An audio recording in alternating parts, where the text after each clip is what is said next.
Hello, fifth graders. So I am starting something with you.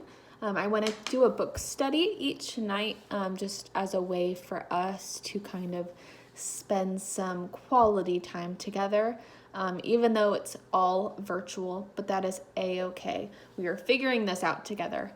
So I'm reading a book that was recommended to me by a few of the girls in class. Shout out Jocelyn, Deja, Tori, Michaela, whoever else was involved in that.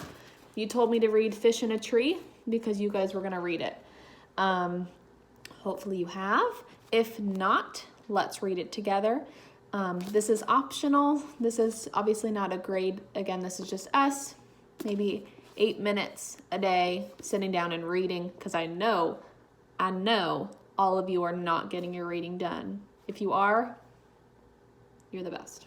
Okay, Fish in a Tree. I'm going to read the back just so we know what we're getting into, and then I'm going to read the first chapter. So, Allie has been smart enough to fool a lot of smart people.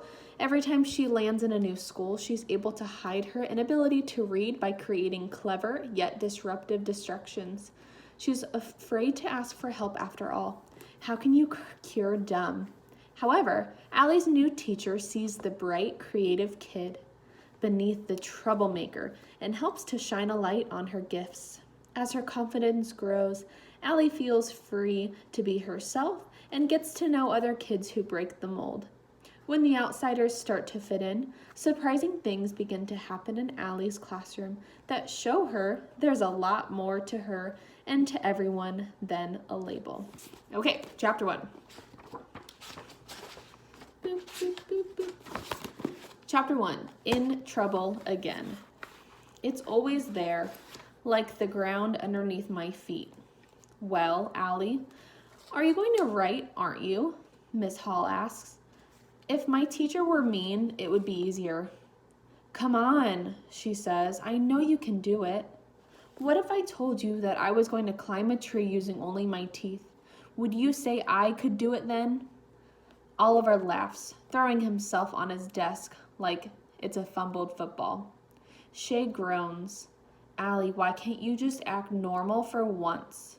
Near her, Albert, a bulky kid who's worn the same thing every day, a dark t-shirt that reads Flint, sits up straight like he's waiting for a firecracker to go off.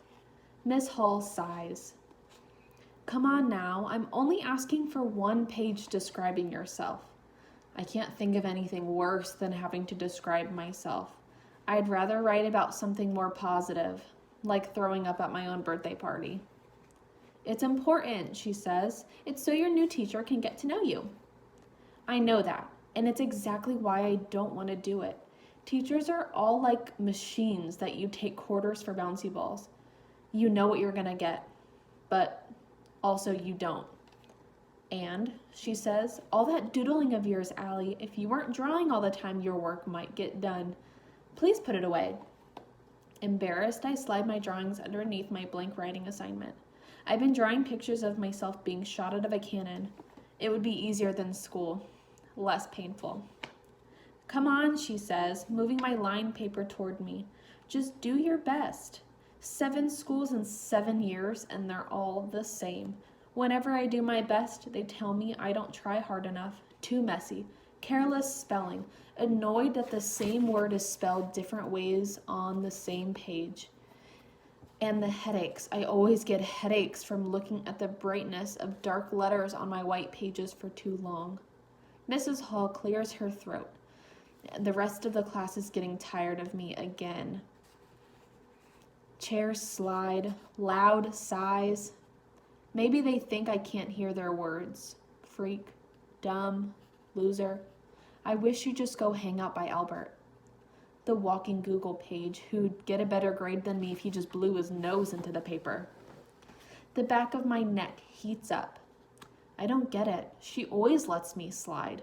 It must be because they are the new teacher and she can't have one missing. I stare at her big stomach.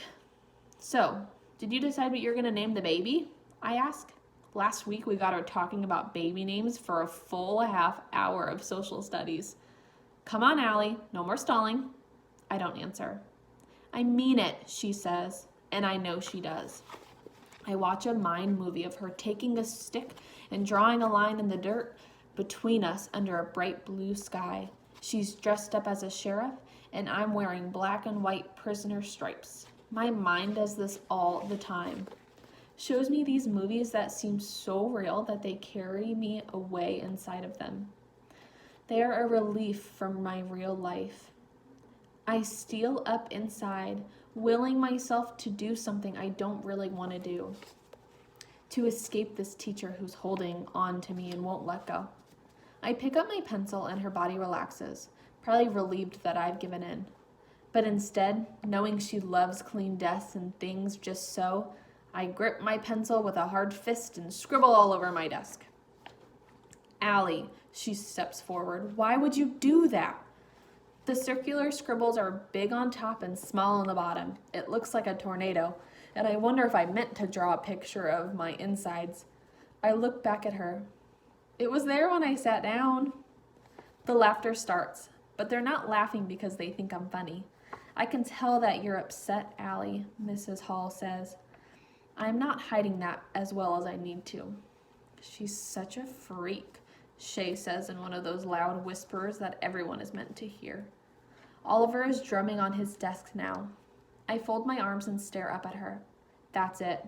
Miss Hall finally says it. To the office, now. I wanted this, but now I'm having second thoughts. Allie? Huh? Everyone laughs again. She puts her hand. Anyone who makes a sound gives up their recess. The room is quiet.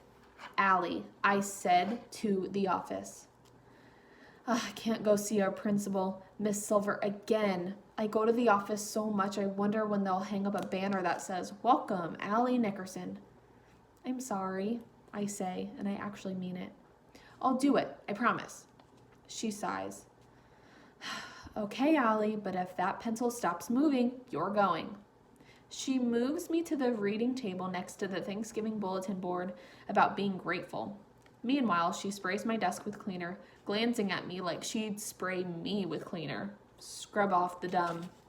I squint a bit, hoping the lights will hurt my head less, and I try to hold my pencil the way I'm supposed to, instead of the weird way my hand wants to. I write with one hand and shield my paper with the other. I know I better keep the pencil moving, so I write the word why over and over from top to bottom.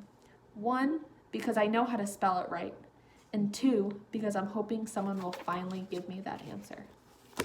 Okay, that is chapter 1. See you next time.